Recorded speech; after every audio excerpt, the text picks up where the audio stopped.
Cette rencontre-là, elle a été marquante pour toute mon équipe. Nadia Brière, qui est toujours à l'emploi de la SAAC, a elle aussi décrit la fermeture et le désintérêt constatés auprès de l'actuel PDG de la SAAC, Éric Ducharme, en janvier 2024. M. Ducharme a les deux bras croisés, là, réellement, là, et il est fermé. Là. Elle raconte qu'il ne lui a posé que 2 questions.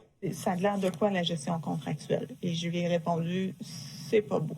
Il m'a regardé, il m'a dit, bon, est-ce que depuis que moi je suis en poste, est-ce que tu vois une différence? Est-ce que ça continue?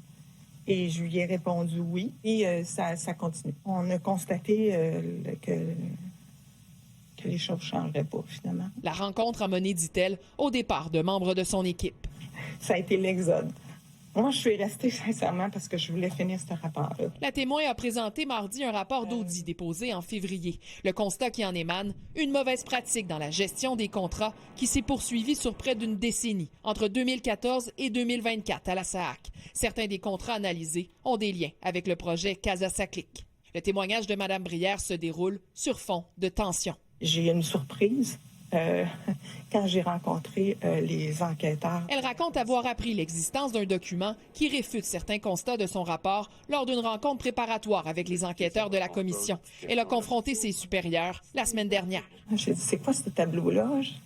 Et là, il me dit qu'il est surpris, qu'il ne l'a jamais vu lui non plus. Pour vous dire franchement, monsieur le commissaire, là, je ne l'ai pas cru. Elle dit ne pas avoir eu de contact avec ses supérieurs depuis. La témoin a fondu en larmes en parlant des dommages collatéraux du fiasco. La société a demandé beaucoup à ses employés. Pour certains, l'expérience fut violente. Certains m'ont laissé leur vie.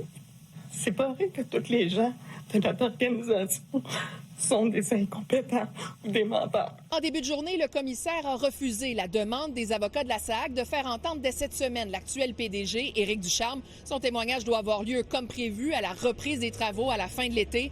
Demain, un témoignage très attendu, celui de son prédécesseur, Denis Marcellet, qui avait été remercié dans la foulée du fiasco Saclic. Élisabeth Laplante, TVA Nouvelles, Montréal.